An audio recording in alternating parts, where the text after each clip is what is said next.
disaster must come. At best, only postponed. Shaolin Kung Fu, to survive, must now be taught to more young men.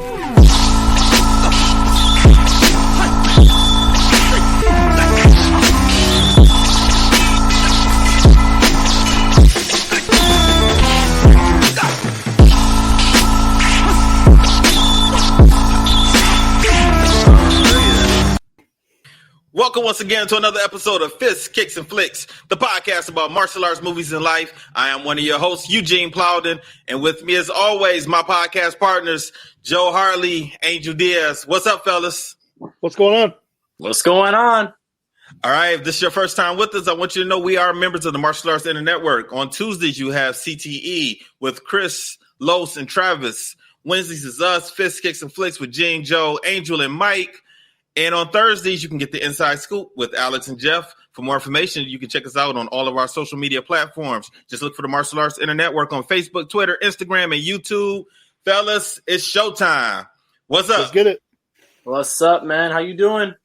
I'm good, man. I'm good. How you guys doing? I'm doing great. You better be ready for today, brother. My boy Joe, he has the Miyagi-Do headband. I got my uniform on because I'm ready to go. Let's do this. Let's do this. All Valley. All right. Champion. All right. So, how did you guys feel about this movie? I loved it. I loved the antagonist part of it. I thought the plot was actually pretty good. Watching it a second time, I got to really dive in and stay tuned to the story. Mm-hmm. I don't know about you guys. When I watch karate movies, all I care about is just watching the fight scenes. I just want to see how good the fight scenes are.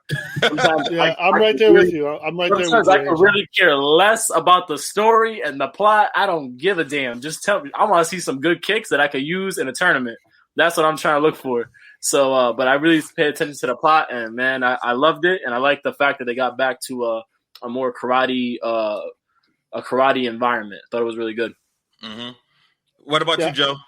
I did enjoy it more this time around, to be honest with you. It's been a while since I watched that one, and I did enjoy it a lot more, but I still have some issues with some things, so we'll get into it. Okay. I think everybody in this movie, at one point or another, I just felt like they were wrong. Even Mr. Miyagi, Daniel, there's nothing likable about Terry Silver or Mike Barnes. For those of you guys who do not know, that today we are reviewing The Karate Kid Part 3. So we're about to get into that right now. But like I was saying, man, Mike Barnes and Terry Silver, there's no good qualities about them. No. I'm gonna tell you, man, I really like the bad boy of karate. I really like that. You like the name that he's given and his style, but it's nothing about him that you can't possibly like this guy. No, I don't like. Okay, I don't like him. Okay, but I like the fact that he played that, he embraced that bad boy style. You never saw the moral in him come out. He embraced I am the bad boy and this is what I do. But even that. So his motivation in this movie, and this is the part I really kind of forgot about, and so now I can't blame him 100% for his actions because I have to blame Terry. Terry motivated him to do what he did and act the way he acted.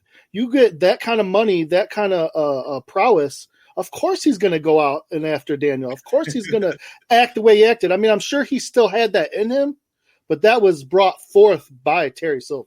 I'll tell you what, he was a hitman. He was a hitman in this. 100%. 100%. I'll tell you what, man. That was one hell of a sponsorship that I've ever seen. He got a house. He got a car. He got 50% of all businesses. I mean, Jesus. Well, Lord, give me that sponsorship. Only if he took down Daniel. That's right. But that was one hell of a negotiation. Hell yeah. I'll give it to him. So let's jump into the movie. Let's go. All right, so the movie starts off just like the second movie. It gives us a recap of what happened in the first Karate Kid. It doesn't really touch on the second movie at all. It just pretty much sticks with the first one, and it shows Daniel competing in the All Valley and winning, and then it shows exactly what happened directly after that movie. It shows John Kreese is pretty much he's lost everything. He's lost all of his students. He didn't lose his bills because those things are still coming to the to the dojo. So he still has to pay rent and he still has to pay those bills. And like I said in the last podcast, he lost everything. It didn't have anything, in my opinion, it didn't have anything to do with Daniel and him losing the tournament. Or I should say Johnny losing the tournament. It has to do, I feel, 100% on his actions, what took place in the parking lot after the tournament. Yeah, it was a self-inflicted wound for sure. Yes. Yeah. But he blamed Daniel and Mr. Miyagi for it. Of course he would. He's a narcissist. Of course he would. So, all right. So getting into the beginning of the movie, just in that first scene when they did the recap, right? Mm-hmm. I feel like we saw an Easter egg that's going to be coming in the 4th season, 5th season of Cobra Kai. So, what's that? I have no idea. What do you think? So when the camera was panning across, it showed Kreese with a gun, his beret, and it said Army Karate Champion 1962 to 65. Let's just say that was a year. I don't know exactly. Don't quote me on it. I think at some point we're going to revisit that and we're going to see how he became confident in his skills with karate and how he developed that mentality. I think we're going to touch on that in Cobra Kai in the future seasons. So maybe seasons that haven't even come out yet, I think that's going to play a part. And they gave a snippet of that in season 3. Yeah. We get a snippet of it in season 3, but I think we're going to see that tournament aspect and why he's so big in the tournament. I think we're going to get that part of it. And then the other thing I was going to say is I think Mr. Miyagi had one of the most powerful we did. I think he had one of the most powerful quotes in the beginning of the movie.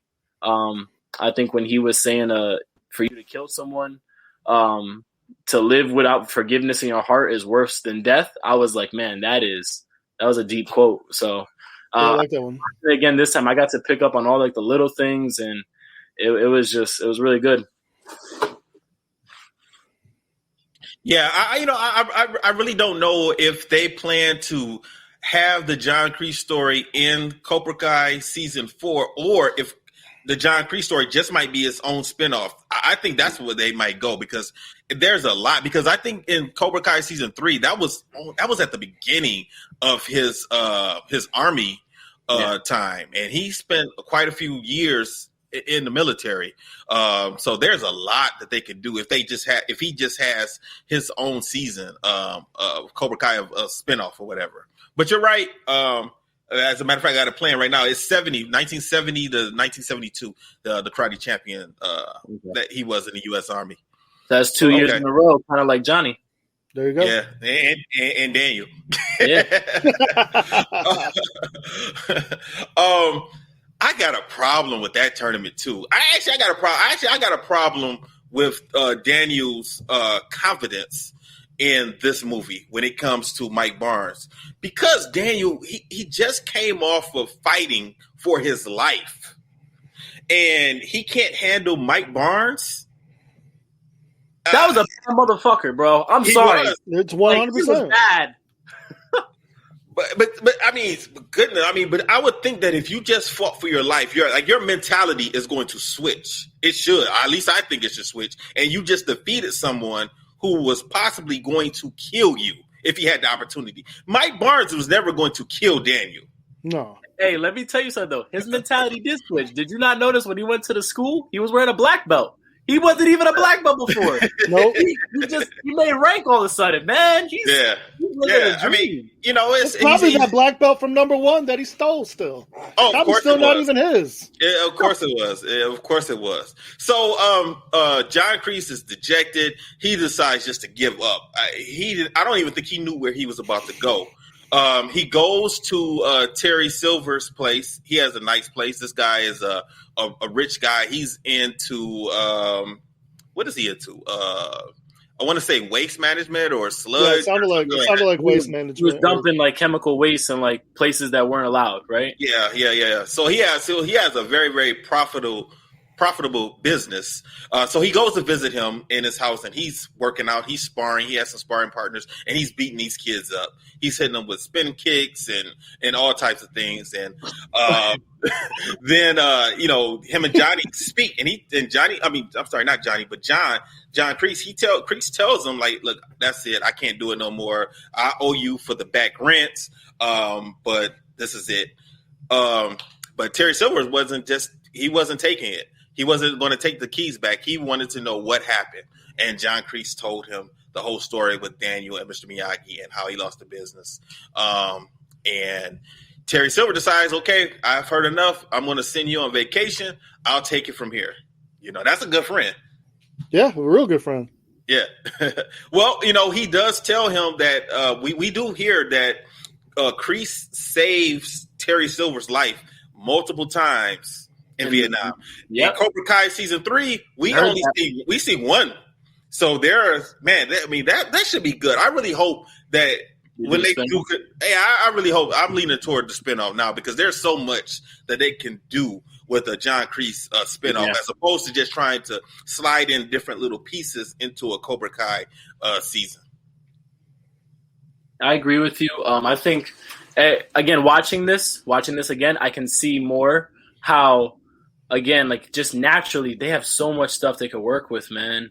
Like just so many different ways they can take a left street, a right street, and make stuff connect that we wouldn't even think they're going to be connected. I think talking about Cobra Kai and just the Karate Kid in general, I think their whole focus is to make you go back and watch these movies. Is to make 100%. You have to revisit and try to find little things and say, oh, but right here is where. Oh, and then we're going to connect that and. You have to. When I think about just the overall premise, man, I thought it was crazy. I think he was deranged. You guys think that? Who's that? Silver. I think he was deranged. I think he was worried about his friend, and so from that standpoint, he really wanted to get revenge for his friend. Okay, I think he has some type of PTSD. That's what I think. For you to tell I believe that.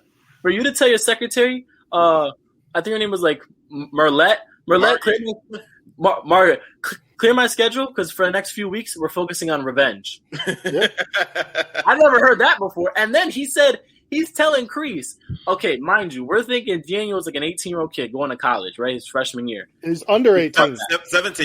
17, right? He's saying he's going to make this 17-year-old kid feel pain and torture and make him do things that he's never even done before. I was like, and what does Kreese say? Kreese says, "Bloody the knuckles." Bloody those knuckles. I did like when he said that. I remember being in the movie theater when he said that, and I remember smiling when he said that. Yo, back then you were a Cobra Kai fan. He still is. Craziness, man. Oh, did we because of there he is. What happened between John Kreese and Mr. Miyagi? Which, by the way, Kreese brought that on himself. All he did was move. You hit the glass, fool. Yeah, he shouldn't have been stepping through with his back foot. Should have just rotated his hips. He would have been fine. Well, he thought he was going to hit Miyagi. He thought.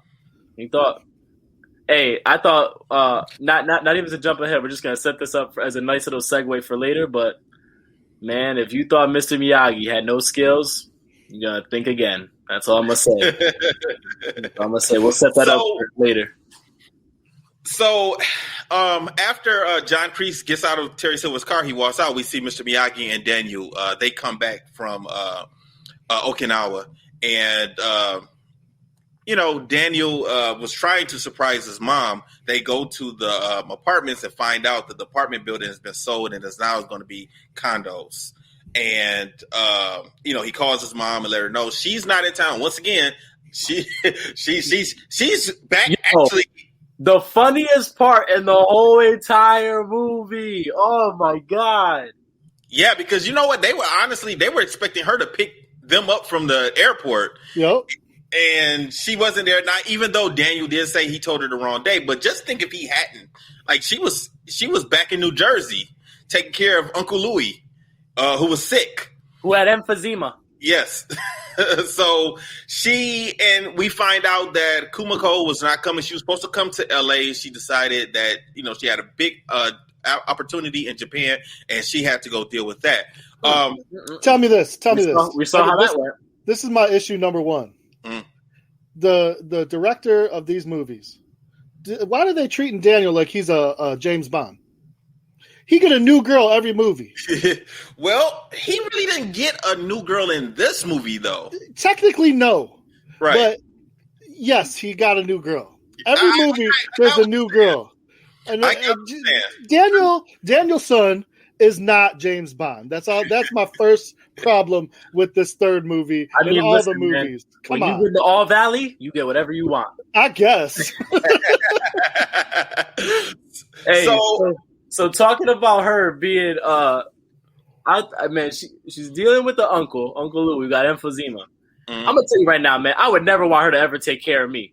This poor man was dying on the bed, and she doesn't even care. Like the conversation keeps going.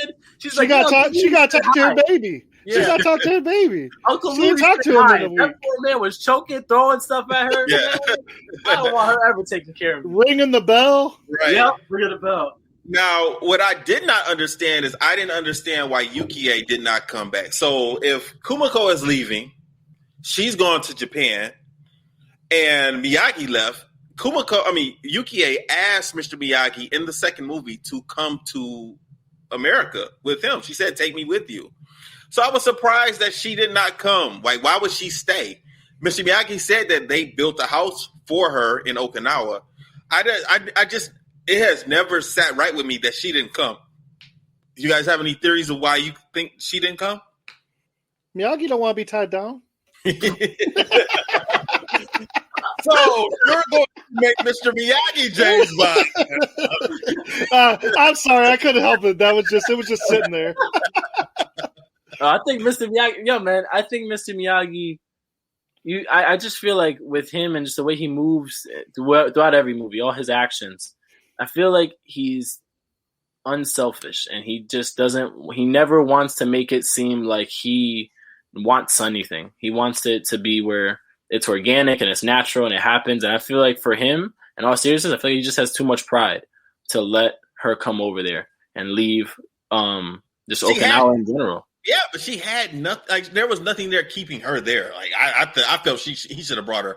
He probably should have, but Yeah, we find out that they do stay in contact all of this time. So So Mr. Miyagi is now out of a job because the condos that he worked at that apartment building. Now that it's being turned into condos, he didn't have a job anymore. So he does not know what he's going to do. And Daniel is kind of worried also. Daniel offers to give him some money, but Mr. Miyagi turns it down because he said that's for your college fund. I wonder, that must have been the money that he won from the ice breaking contest. It had to have been. Yeah, 100%. Yeah, definitely. That he won, it got stolen, then he sucker punched the dude, got it back, That money's been through some stuff. Right. But Daniel still takes it. He does not listen to Mr. Miyagi. He does not go to college. He goes and he decides to Problem number 2. Daniel does not want to go to college. 100%. He's had 2 opportunities to go to college, and he's chased off both. I just keep college putting is not it off, for everybody. I'm right there with him. But why doesn't he just say that? He keeps coming up with excuses not to go to college. Quit saying you're going to college. You don't want to go to college. Because he knows Mr. Miyagi would never approve of that. 100. Well, and I want to know, in Cobra Kai, do they ever talk about any of his college? Like, did he ever make it to college? I thought we just assumed he went to college. That's what I was all the time. That's what I was thinking. Keep avoiding it. Keep pushing it away. I don't think he ever did go to college. No, I don't think he ever did. Because you really don't need to go to college to work at a car lot, and he eventually gets a job at a car lot, and that seems to work out pretty well for him. Yep. Yeah, so I think, I also, man, I think he just didn't want to say it. He didn't want to, because he knows if he says that to Mr. Miyagi, he's definitely going to have to go to college. So Daniel takes this money and he leases a building for them. for him and Mr. Miyagi to open up a bonsai shop. And that was a nice idea that Daniel had. But to me, I guess that's something that a young person would do, a kid would do. But to me, it would have made more sense. They probably would have made more money if they just opened up a karate dojo. Yeah, I agree. Do you really think that they have the skills to teach younger people at that time? Absolutely not. Absolutely not. And I don't think Miyagi would want to teach like a full school. You're right, Mr. Miyagi. And I feel like, and to be honest with you, I feel like Mr. Miyagi would have this thought that he would eventually end up like Kreese. Not saying like he would act that way, but he just has that perception of karate schools in America at that time. That's what they focused on, that type of Kreese mentality. Well, Mr. Miyagi I would have called him a fool because you have no job. You have no money coming in. You have no income. You got to do what you got to do to put food on the table. You can't stand by some principles and say, well, I don't believe in teaching. No, you got to eat. You got to eat. So you got to do what you got to do. So Mr. Miyagi really wasn't worried about it. He went fishing. So Daniel comes home and tells him what happened. I got us a building. Make all your dreams come true. He takes Mr. Miyagi. He shows him. And Mr. Miyagi actually is okay with it, and he wants Daniel to be his partner in the store, which was nice of him because he really didn't have to. True, because Daniel even actually offered to work for free. Yeah, that is true. Also, we also see John Kreese talking to Terry Silver on the phone. He is living it up. Where did he go again? Tahiti. Tahiti, yeah. Yeah, so he was there with a couple of girls, getting a massage. And Terry Silver was telling him his plan, what he had planned. And Kreese made a request. He wanted Daniel's knuckles to bleed. Yes, he's remembering what happened to him and Mr. Miyagi. Yeah. Now, I know I don't want to make this whole conversation take a left turn, but did you see Daniel's face when he walked into that pottery shop? I really wasn't paying attention. I don't know about you guys, but with the way she was working that clay, that man was looking at her like he was about to do something. I'm not trying to say nothing crazy. I'm just saying the way the camera was focused on her hands working that clay and his face. It was definitely on purpose. Definitely on purpose. Let's go to that part. Let's skip ahead and go to that part.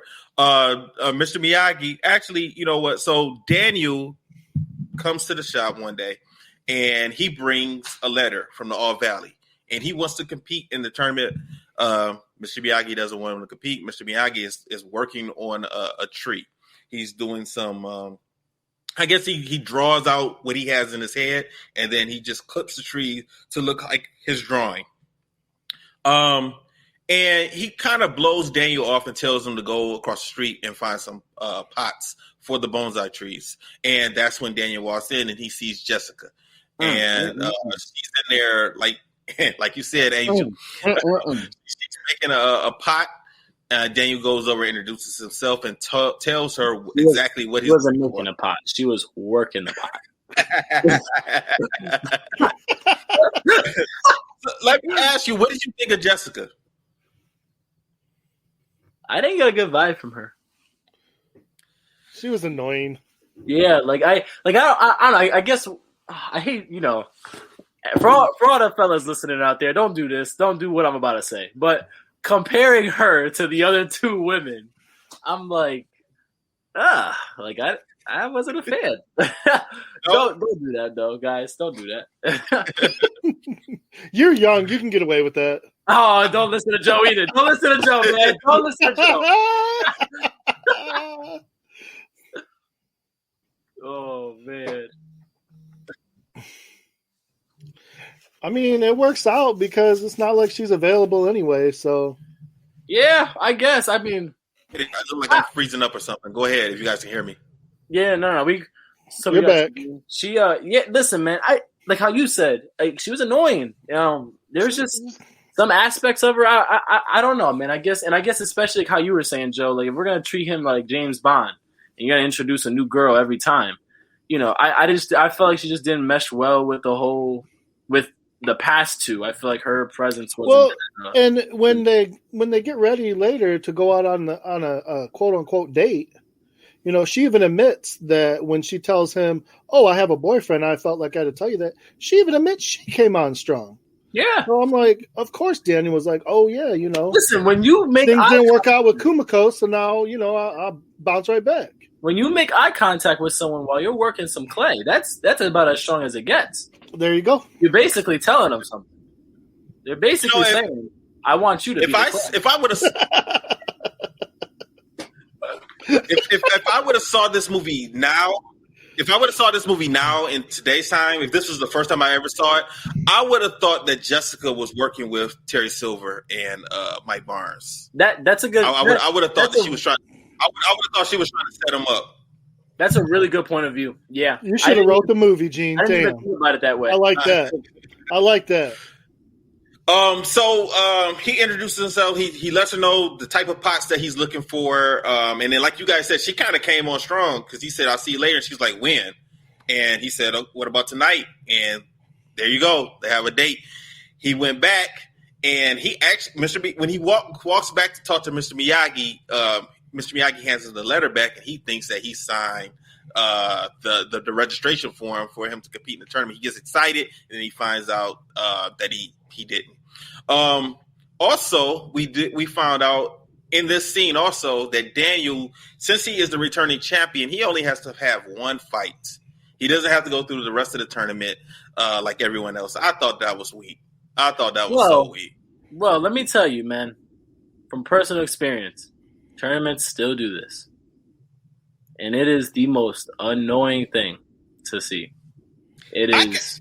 I can kind of understand a seeding thing. I understand the seeding, but if you don't get a bye, I think you get a bye your first round. That's cool. You're a returning champion, and you know what, man.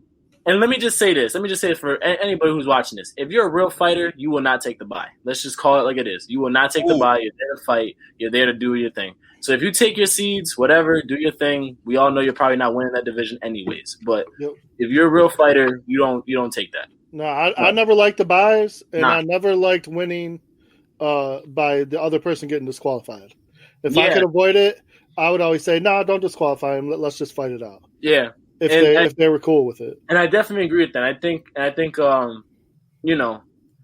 seeing how the movie went, I think Daniel's glad as hell he didn't fight that and have to go through those people because, man, he did not look on that day. I'm going to tell you that right now. He did not look on. No, not at all. So Terry Silver ends up breaking into Mr. Miyagi's house, and he's kind of snooping around, just trying to get some intel on both Daniel and Mr. Miyagi. Daniel is actually getting ready for his date with Jessica, and Terry Silver kind of avoids them. And then Mr. Miyagi is also returning because he left a statue. He left it in the house. So Terry Silver is almost caught in between Daniel and Mr. Miyagi, and he ends up jumping up into the chimney, which was, I don't know. I didn't like that part. They could have found a better place for him to hide, like a closet or something like that. And he overhears Mr. Miyagi and Daniel talking, and Daniel kind of agrees that, okay, I want our karate to mean something, so I'm not going to compete in the tournament. And he burns up the registration form. Mr. Miyagi is pleased, and that's pretty much it for that scene. Yeah. I think Daniel just needs to grow. He just needs to grow a pair. That's all. Well, you know what? He actually, in my opinion, he actually acted more mature in the other movies than he did in this one. This movie, he was whining an awful lot. And, he's whining. I give you that one. I understand that he had a lot of pressure on him because Mr. Miyagi really didn't want to train him. And, he had Mike Barnes breathing down his neck, but he was just constantly complaining about something, or he had an attitude about something. So Daniel goes and picks up Jessica, and they talk, and then he introduces her to Mr. Miyagi, and they go inside. He decides to show her around the bonsai shop. We kind of skipped over a part. I'm sorry. Mike Barnes, he arrives and he talks with Terry Silver, and he says the part that you said, like he is negotiating. He did not want to accept. Yeah, Terry started at what, 25%, and yeah, then, it was 25%. Yeah, he went from 25 to 35, and Mike basically said, "Nah, he was going to walk unless he got 50." Exactly. So Terry's thing to him was, "Listen, do you fight as good as you negotiate?" And Mike looked at him, "Of course I do," And so Terry he liked that. He was like, "All right, 50%." But there was only one condition for you to get that 50%, and it was you got to beat the champion, and that was it. But granted, to Mike Barnes, man, confidence speaks a lot, and he's like, "I got you. That's nothing." There's a reason why you, again, like I said, though, one hell of a sponsorship, man. A car, a house, money, 50% in all schools. Like it's one hell of a sponsorship. But hey, man, of 20 schools. Yeah. So I mean, that's big money right there. Yeah, he was setting himself. Terry Silver tells Mike Barnes that, okay, this kid is not going to enter the tournament. Go over there and convince him to enter the tournament, because he shows up at the bonsai shop and, he tells Daniel, like, I heard you're not entering the tournament. Daniel says that's right. And, he tries to convince him that he needs to compete because he needs his title. Daniel doesn't really want to. There's another guy there named Snake also. We really don't know if he's a karate guy or not. I think he was just a dude to get him into trouble, right? Or he was like the tough guy. Yeah. He's like a henchman. Yeah, but you know what? Terry Silver said that he was going to handle Mike's training. So he says that. So I'm assuming, that he is another Cobra Kai person, just somebody that Terry probably trained as opposed to working out with John Kreese. Yeah, true. They never really explained it too much. No, they didn't. Hey, real quick, did you guys notice that Matt Barnes, when they introduced him as the karate bad boy and they showed the magazine photo for all the old heads out there, did you guys realize that kind of looked like the Karate Illustrated photos and like the old NBL photos? It kind of looked like the magazine cover. It looked the same. And I saw it. I was like, oh man, that's pretty clever. That's a nice little like connection to like what it's really looking like and what you would really see. Yep. And hey man, there's been a few people in our karate world that have been dubbed the bad boys. So it definitely it was pretty cool to watch that. Do you think that Daniel felt like he was being punked when Mike Barnes came in there and challenged him in front of Jessica like that? I think when that happened, all he thought about was, "Damn, not another Johnny, please." He didn't want to get a bonsai tree thrown at him and kicked right in the stomach. So he was like, "Man, I'll fight you. Don't you dare say something." Mike was a little more ruthless than Johnny. Mike actually kicked Jessica. Yeah, nice side kick right to the solar plex. I mean, that's cold. Yo, for anyone out there, I don't know how he wasn't arrested after that. Like, that's what I said. I was like, oh man, like domestic abuse. There was violence. It was, I don't know what he thought. And Daniel was, man, it's a different time in the 80s, I guess. I don't know what 80s. I don't know what 80s that was, man. I don't know either. You still would get brought up. He kicked her hard. He kicked her pretty dang hard. And Daniel did say that he did go to, not in this scene, this happens in the next scene, but Daniel did go to the police and he said that they laughed at him for it, which is, he had to feel stupid in the police getting laughed at by the cops. Listen, they should know better. That's LA. Those LA cops at that time, don't get me started. Rodney King over here. Come on. We're not talking about black people. He's not I'm just saying, Joe. Just the whole entire cop station at that time.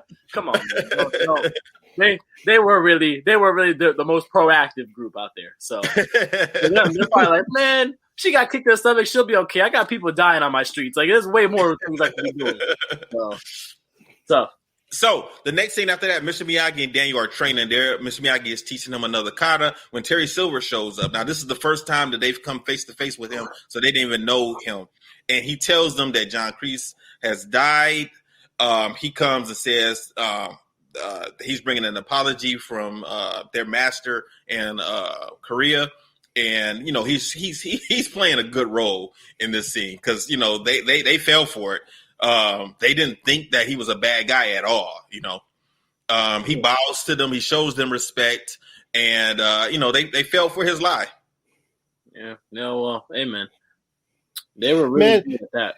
You know what? His con was so good that if you remember at the beginning, he had them picking out clothes, like cars, low-end clothes. He had cars lined up to make him look more middle class to underclass. I mean, he really was going all out for this con that he was going to pull. He sold it, man. And he even told her, clear my schedule. I got revenge for the next few weeks, man. Yep. He wanted to live the life. That's sick in the head right there. I'm telling you, I was more worried. I was like, man, if we're talking about Kreese and being crazy, that dude is on just a whole nother level. Nuts. Yeah, 100%. yeah. So right after that, you know, we see Daniel. He is back in the shop, and this is the scene that we were just talking about. Mike Barnes shows up again, but this time he's a lot more serious. Daniel and Jessica are there. They're about to eat some macaroni. And Mike Barnes is like, okay, it's time. You got to sign the registration. And then they fight this time. And Daniel had nothing for Mike Barnes. He blocked everything, and then he returned it back to Daniel. And he pretty much beat his ass. 100%. Hey, it takes one to give one. It's all right. Daniel took out Snake, I think. I think he took out Snake just fine with an elbow and a knee and threw him. But other than that, yeah, Mike Barnes whooped him. Yeah. Well, and luckily, Mr. Miyagi was around. Listen, but we could say that Mike Barnes beat him because, you know, hey, he was active at that time. Daniel wasn't that active. He took a little sabbatical. I don't think you can't say that. He just fought for his life in Okinawa. Yo, man, you know what? That wasn't a real fight. I'm not gonna count that. All right, it's because he didn't have his damn drum. If he had his damn drum, he would have beat him. He couldn't do the drum technique on Mike Barnes. I don't know why he didn't even go for that. He should have did that. Should have. He didn't try to do the crane. He didn't try to do the drum technique. He didn't do any of that. He just wasn't feeling it that day. It's all right though. He lived. That's all that matters. Luckily, Mr. Miyagi was there, and he helped get those guys out of there. Those guys actually, they ended up doing really was leaving and going to the Mr. Miyagi's house and taking all of the bonsai trees that they had there, and they left a registration form for him to sign. And then Daniel took that, went to the police. Now this is the part, like he was really, really being just disrespectful to Mr. Miyagi when he was talking, you know, because Mr. Miyagi was just trying to keep him calm. He's singing a song, and Daniel is just irate. I mean, his ego got hurt, man. His ego was touched. He didn't, you know, he's over here thinking, you know, like you said, I came off the All Valley. I just fought for my life. Yeah. I can kick some ass. And yeah, then, you know, Daniel's over the top anyway, though. So he is, especially compared to Miyagi. Miyagi keeps him even kill, but you know, Daniel, he's always got to take it to the next level. For me, when I, you know, and when I say this, I don't want Gene to get all happy over there. I'm not saying I'm not saying I am against Daniel. I am forever Miyagi-Do. I'm gonna be honest, man. This movie made me not like a lot of certain qualities about Daniel. Mm-hmm. Especially, man. And for me, I guess I took it personal, especially when he started talking back to Mr. Miyagi. For me, I took it like that and for multiple reasons. One, because, you know, if you say that's your father figure, then you gotta there's a form of respect that has to be there, right? Like, mm-hmm. Gene, you don't let your son just talk crazy to you. It just doesn't work that way, right? No. Then looking at it from the outside in, my father is my karate instructor also. So from an instructor standpoint, you guys, you know, everyone knows this. When Mr. Plowden says, do this, do that, there's no or but. It's, I'm going to do this and I'm going to do that, and that's it. When my father tells me, go sit in a horse stance for 30 minutes. I don't say, but damn, really? Pops, come on, man. Like, nah, I go, not one hey, bit. Sensei, yes, sir. Thank you, sir. And I go and I sit in my horse stance for 30 minutes and that's it. There's no dialogue, right? And I got a little mad with Mr. Miyagi because I want to be like, there should be no dialogue between you two. It should be, this is it. And there's nothing else to discuss. But for me, I also realized Miyagi, like how you said, he's more laid back. He likes to approach every situation with a calm, level head. And I just feel like, man, Daniel, there was too much in this movie. Like how you said, whining, just the disrespect. It was just pissing me off the whole time. You know, the other thing, though, Miyagi, his way of doing things, he wants you to discover for yourself the answer. So he doesn't want to just pound it into you or show you the answer. He wants you to discover it. Think about his training methods, okay? Do some chores, and then the second Daniel questioned him, which, by the way, one of his rules was don't question me. The second Daniel started to question him, then he showed him, here's your karate that you've been learning this whole time. So that's where I don't think Miyagi was ever going to just interject. Yeah, and you know what? So I can agree with you with that perspective. That's a good perspective. I definitely think Miyagi was more in the sense of like, he gave him freedom. He gave him freedom to make mistakes, to make choices. I just think for me, when you get that freedom, you can't abuse it. And I just overall, like as an overall human being, I just feel like the way he's just talking at that point was just getting really reckless. But we also see later on his influence was also guiding him to be very reckless and be irate also. Yep.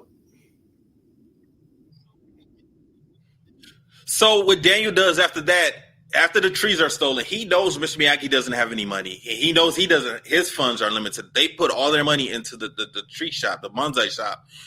He decides that, okay, Mr. Miyagi told me that he brought an original bonsai to America, and he planted it off this cliff. I'm going to go get it. Mr. Miyagi told me it's worth thousands of dollars. This can really set him up for life. Let me go get it. So him and Jessica decide that they're going to rock climb down this mountain and get the bonsai. His plan was to get the bonsai and then sell it, get the money, give it to Mr. Miyagi so they can keep moving forward. As they almost died a couple times messing around with that mountain. But they get down there and Daniel finally gets it out of the cliff. And he accidentally drops it because Jessica almost falls. It goes into the water. They have to go all the way down to the bottom. And as they're down there, they're cleaning off the tree. And then they see the ropes going up. It's Mike Barnes and the fellas. And now he has no choice. Mike says, like, you're not getting this rope down unless you sign the registration form. They throw down the registration form and they want him to sign it. And he, at this point, Daniel has had it at this point, so he's actually happy to sign it because he's ready to fight. Yeah, and the tide is about to come in, like what they say, 12 minutes. Yeah, so he was on a time crunch. Yeah. So I mean, he was really in a situation where he really didn't have no choice. He had to sign it. He had no choice. I agree. Yeah. So he signs it. They drop the ropes. They bring them back up. But before they let them come all the way up, they ask for the tree. Daniel hands them the tree, tell them to be careful with it, and Mike snaps it. He breaks it. He didn't break it all the way in half, but he split a good portion of the tree. And Daniel takes it back to Mr. Miyagi, and Mr. Miyagi looks upset, but he also knows that he has to save this bonsai tree. And then as he's doing that, these men are coming in, bringing bonsai tree. Daniel asked them, like, where these trees come from. Mr. Miyagi tells them he sold the truck. Daniel says, why didn't you tell me? He says, when I got up this morning, you were gone. Once again, Daniel being a hothead. Okay, so once again, Daniel is being a hothead, not waiting, and we see what happens. Yeah, I think I think, man, it's sad because you get to, like, you would think from 3 until Cobra Kai, he's done some maturing with that temper of his and that, just that overall just mentality of like, let me do actions first and then I'll think about it later. He doesn't. He. It's like that sticks with him, and that I think that tells his story. That tells the story of who Daniel is. Well, yeah. Daniel got real mad at right after this because he says, "Okay, as you can see, I had no choice. We were at the bottom. I had to sign to fight in the tournament. I had no choice." He tells Mr. Miyagi the story, and then Mr. Miyagi says he understands, but I didn't understand why Mr. Miyagi still refused to help train him. That was just because he doesn't believe in that cause. That's not what he originally wanted to train him for. But that's ridiculous because this situation here is more dangerous than the first movie situation. like you were in he was in a life and death situation. He wasn't in a life and death situation when he was dealing with the original Cobra Kai guys. This not right here at the bottom of this ravine or whatever, at the bottom of this mountain, like he had no choice. And but that's a situation that he put himself in. But Mr. Miyagi put him in this situation also because it was Mr. Miyagi's idea for him to fight in the tournament in the first movie. So ooh, bringing it back around. I see what you did there. You're right. You're not wrong. So I'm like, I don't understand why he had a problem training him for this fight. I just didn't get it. That wasn't connecting with me. One of you? Well, I really just don't think he believed in it. I understand the idea there, but that's his whole thing is defense. So that was to get him out of a situation in the beginning. So I guess he felt it was okay. But this time around, he's feeling like this is a self-proclaimed wound that he can't do and he can't believe in. So he doesn't want to. He doesn't want to be a part of it. There's got to be something that we don't know that we may never know that he has against tournaments in general. Because he really is against it from the beginning. Other than, like you said, pulling him in against Cobra Kai the first time. So, because Mr. Miyagi is not going to train him, Daniel decides I'm going to just train myself. And so he's in the backyard. We see him in the backyard training. And that's when Mike Barnes shows up. I hear myself echoing. Okay, that's you, Angel. Okay, cool. Maybe. Yeah, not bad. Yep, no problem, man. All right, so Mike Barnes shows up to fight Daniel because he's upset that the police have been brought into the situation. He comes in, and then that's when Terry Silver also shows up. This right here was a plan between both of them to show 100%. Up 100%. And to sucker Daniel and make Terry Silver seem like he is going to help Daniel. Like he is messing with his head right here. 100,000%, no doubt. But again, man, why expect anything different from him? We've seen his actions throughout the whole movie. Man, it's just I just still cannot get over how deranged you can be. Yeah, because he came by because he brought a book. We saw earlier in the movie that Daniel and Jessica were out jogging, and Terry Silver pulled up on them in a truck and talked to Daniel about learning how to do front sweeps. So when he came back, he brought a book for learning about front sweeps. Daniel was excited because for that reason, Terry tells him that most of these guys in tournaments are suckers for the front sweep. So he tells Daniel to learn that technique. And he goes to Mr. Miyagi and asks him to teach him how to sweep. And Mr. Miyagi comes out with a broom and shows him how to sweep. And that pissed off Daniel. Daniel was pissed when that happened. He should be pissed off, but it was still funny.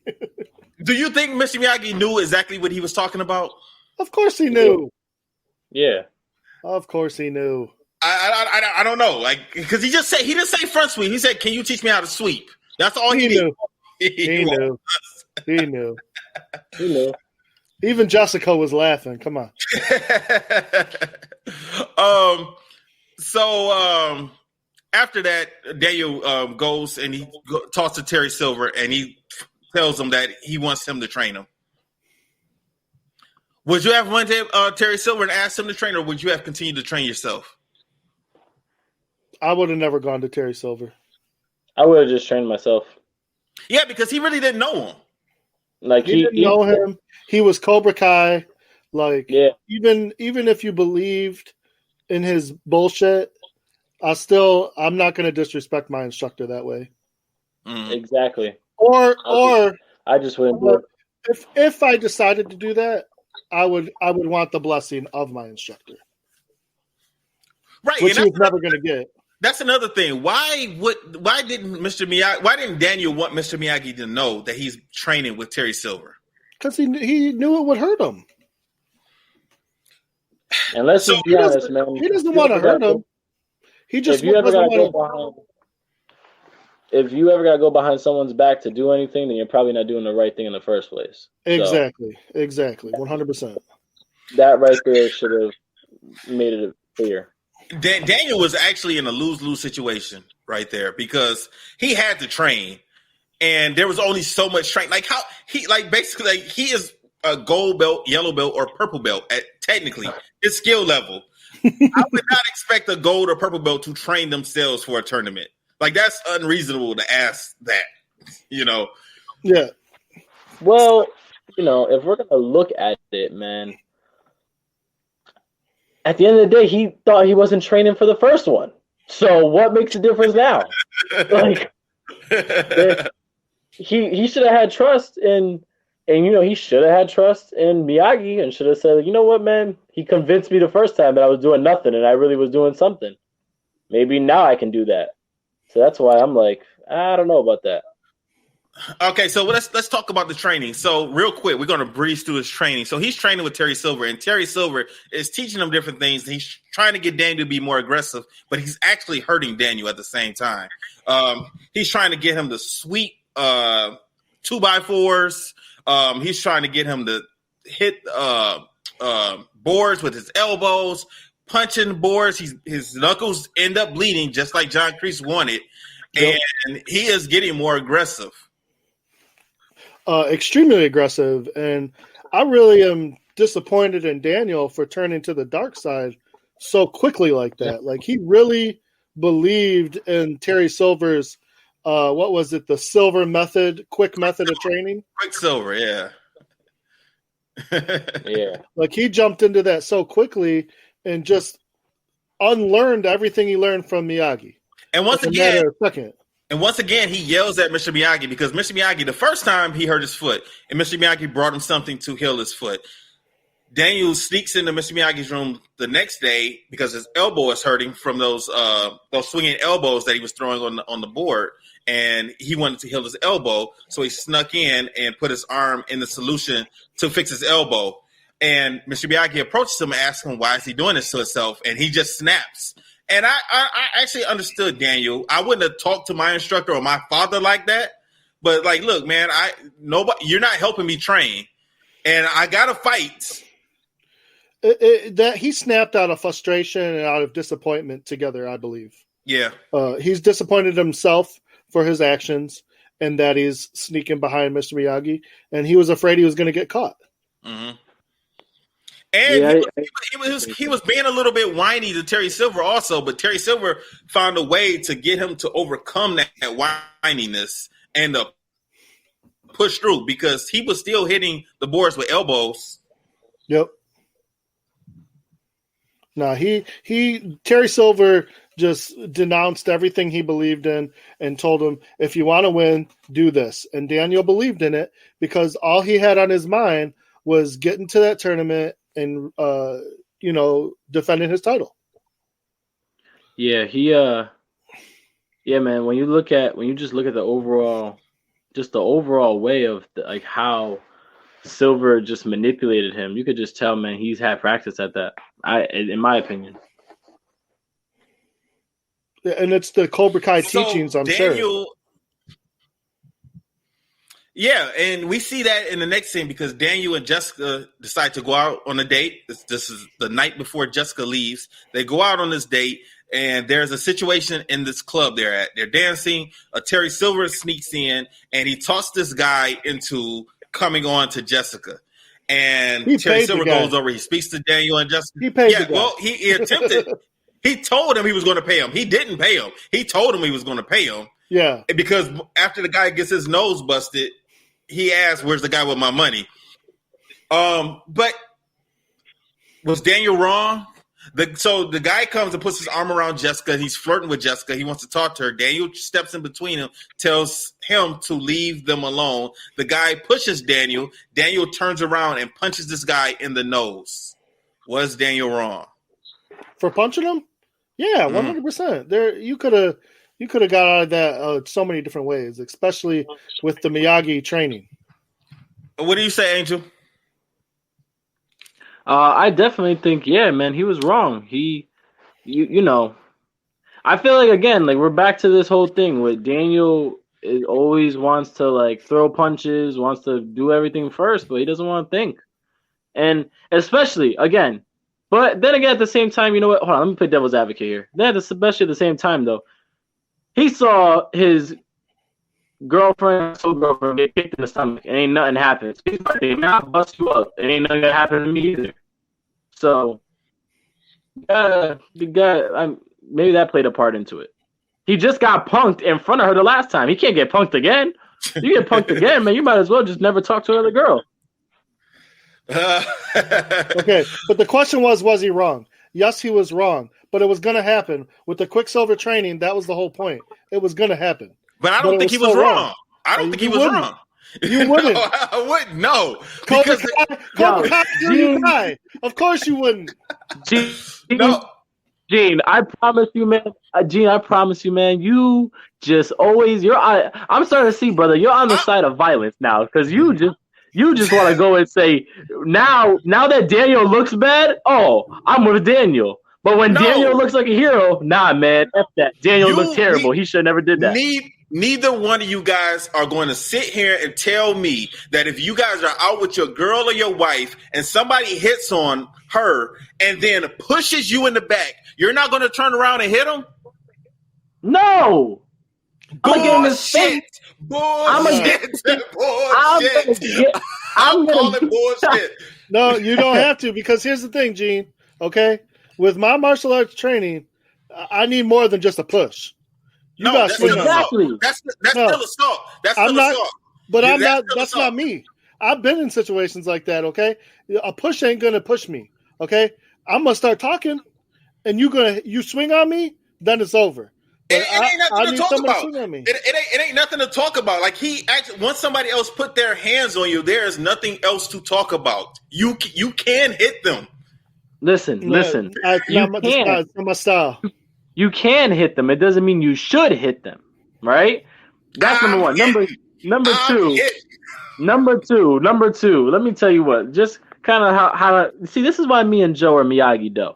Because you pushed me, like how Joe said. I'm gonna get in your face. And I'm gonna talk to you. And I'm gonna tell you, you don't want to go down this road because there's no way you're coming out on top on this. Like, no. You will definitely be looking up at the ceiling. And then, like how Joe said, once you initiate a hand close technique, then I'm putting you down. There's just nothing else to say. No. And personally, if I can anticipate the push, I'm gonna pull you into me and just put you on the ground anyway. But he didn't. He couldn't because he had his back turned. He had his back turned to him. The guy pushed him from the back. Ain't no way in hell I'm just gonna let that slide. No way. Especially if I'm with my girl. Hell no. Oh, no. Okay. No. Okay. So next time when we start covering the Cobra Kai, I want you to get a John Kreese shirt because that's what you are. Just get a John Kreese shirt. I'm not. Daniel, I'm not saying Daniel struck first. He the guy pushed him. So he has the right to defend himself. And you guys agreed with that before. When Johnny pushed Daniel, y'all both said what else was he supposed to do? You can't have it both ways. No. He didn't push him. He didn't push him. He kicked him. No. Johnny had the radio and he pushed Daniel down. And you guys both said that Daniel should have done what he did, was charged at Johnny. Y'all both agreed. How can How can you disagree with this? I didn't say that I agreed with it. I said I understood it. Oh, okay. Okay. That's all I said. I understood the idea. Oh, no. Anyway, let's move on. So Jessica, I don't understand why she was upset, but she was extremely upset. I guess she's taking you guys aside on that. So she was upset with Daniel. Her and Daniel talked. They squashed it. They squashed their problem. And then Daniel went and told Mr. Miyagi what he had did. And he realized himself that he was going a little bit too far and leaning too much toward Cobra Kai's way of thinking. He tells Mr. Miyagi he's going to go tell Mr. Silver that the deal is off. He's the one who's been training me. I'm going to go and let him know that I don't want to train with him anymore. He goes to the dojo. He goes to the Cobra Kai dojo to tell Terry Silver that he's not going to train with him anymore. And Terry Silver says, "No, you're going to fight. You're going to compete in the tournament still." And then he finds out that Mike Barnes is there, and this has been one big. I got to watch what I say. But he was messing with his head. He finds out that he was messing with his head the whole time. And he decides, okay, I'm out of here. You guys are nuts. You guys are crazy. He's trying to run away. And then John Kreese is standing at the door. John Kreese jumps out behind his cutout. Daniel shits his pants. He's risen from the dead. Yo, my Wi-Fi is terrible. My bad, fellas. Oh, it's no problem, man. Mine's is too. I don't know what's going on tonight. I don't know. It's okay. We about to wrap it up anyway. Mr. Miyagi was outside. He followed Daniel anyway. He came in and he took on all three. Now he kind of just pushed Mike Barnes because he fell against the wall and hit the lights. He pushed him. He threw him through the door. Well, yeah, but that's the second time. I'm talking about after that. When he came inside, John Kreese, he beats up John Kreese, and then him and Terry Silver, he ends up taking him out also and pushes him into the mirror, and the paint falls on him. And he tells him Cobra Kai is going to take over the valley, pretty much. That's what he's saying. And this is all that people are going to remember around here is Cobra Kai karate. I like that scene. It was entertaining. It was. I again, like I said, man, Miyagi, he took out really three people. That says a lot. That says a lot right there. Yeah. So it's tournament time. We get to the tournament. Mike Barnes goes through and beats everybody in the tournament. He's in the finals. He has to fight Daniel. I think Mike Barnes should have won this tournament. This was stupid of them to tell him to get a point, then lose a point. I didn't understand that. That was dumb. Also, did you guys hear in the movie, Daniel knew that face contact was illegal. Yeah, you saw that? You saw that too, right? Yes. So he should not have won the first tournament with an illegal kick to the face. No. They're saying Johnny's momentum. Oh. I told you this before. Everyone that's listening. Once you drop your gravity and your face is where your chest is, that is not my problem. That is not my fault. Anyway, said to you before. Technicality. Daniel got beat up in this tournament. Mike Barnes beat the hell out of him. And as far as that was crazy to lose a point. Like, I can understand they were awarding Daniel a point, but to take a point away from Mike Barnes, I really didn't get that. Well, and Kreese and Silver, the reason they came up with that was so they could punish Daniel for the whole 3 minutes and then win it in sudden death. Yeah, I don't know why I go back to sudden death. We all know he strives in those situations. I don't know. Because they thought they could win and it would all be over. Yeah, I mean, I guess the way he looked that day, man, looked like garbage. So, see, one thing I didn't understand, right before sudden death happened, Mike Barnes hits Daniel in the body with a reverse punch. He hit him like 3 reverse punches, and they didn't give him the points for that. They just said, oh, it was no clean technique. I'm like, that could have been even more – it couldn't be even more clear than that. He hit him in the body 3 times. Maybe they were saying kidney shot or something. But garbage. But this, so Daniel is scared at this point. Daniel is scared. He is on the mat. He is almost crying. He's screaming. He wants to go. This is one of my favorite parts in movies, period. Not because Daniel is on the ground crying and scared, but because how Mr. Miyagi came to him, told him to shut the hell up. You know, your best karate is inside of you. Now's the time to let it out. Yep. I like how, you know, they really did some good acting right there. But Daniel standing up in the start a kata. That was ridiculous. That was 100% ridiculous. I like it. You like that? I like it. He threw him off. He threw him off, just like with the crane kick, man. Yeah, he threw him off. He threw me off. You're like, what is going on? I loved it. I was thinking he should have got blitz. He should have got blitz. That was bad IQ on Mike Barnes' part. Come on to my side. You couldn't have liked that either. Don't tell me you like that. You couldn't have liked that either. Listen, man. I'm gonna tell you this. I believe in every situation you have to pull out something that someone wouldn't expect. And in that situation, his best karate was to do the bunkai of the kata. And you know what, man? It worked. That was his best karate. His best karate was not to go back to the technique that won me the tournament before.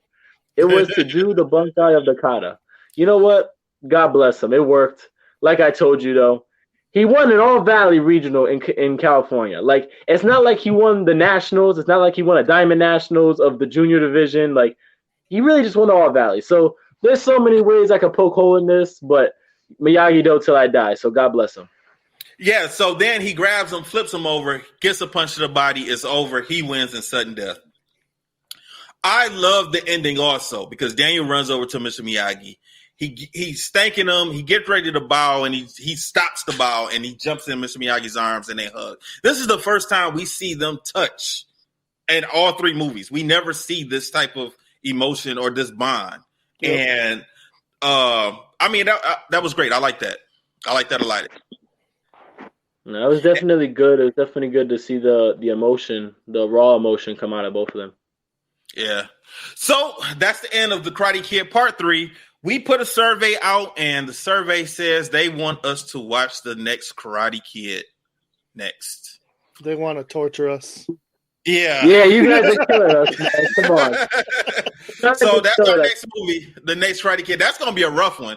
I know.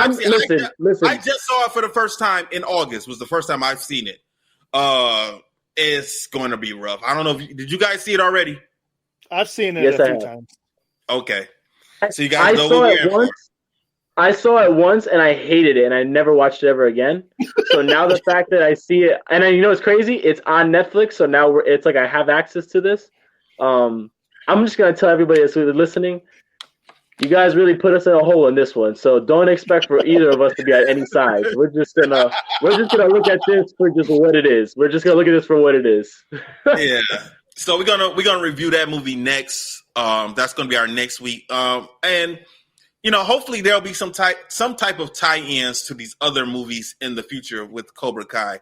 They'll find a way because there's only connection between this movie, the next Karate Kid movies, and these other ones is Mr. Miyagi. And it's so stupid why Mr. Miyagi even starts training this girl, Julie. I think her name is Julie in the next movie. And you know, we'll get into that next week. I don't have nothing else to say about that movie right now. Yeah, don't worry. Just leave it at that. Yeah, we're just gonna leave it at that. We could probably wrap that movie up in another 10 minutes. Let's not even do that. So you guys got anything else to say? Nah, man. Share, download, listen. Let's go. Fist Kicks and Flicks. Yeah, man. Fist Kicks and Flicks. We're taking over Martial Arts in the Network. About to be the superstars, man. Just wait until we pop. You know, next thing you know, we're going to be in Atlanta. We're going to be filming with some of the dudes. You never know. Putting it out there into the world. So I got you guys. Well, but yeah, man. Do.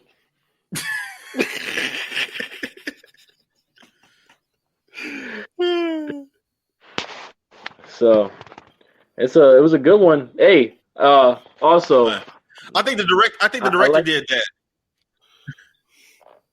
I couldn't hear the director because of our there was a quick little lag on my side, but Yeah, what did he say? Joe, Gene, you were what did he frozen, say? so I have no idea if you said anything. Oh, I thought director said something. Okay. Hey, listen, I'm gonna tell you right now though, Joe.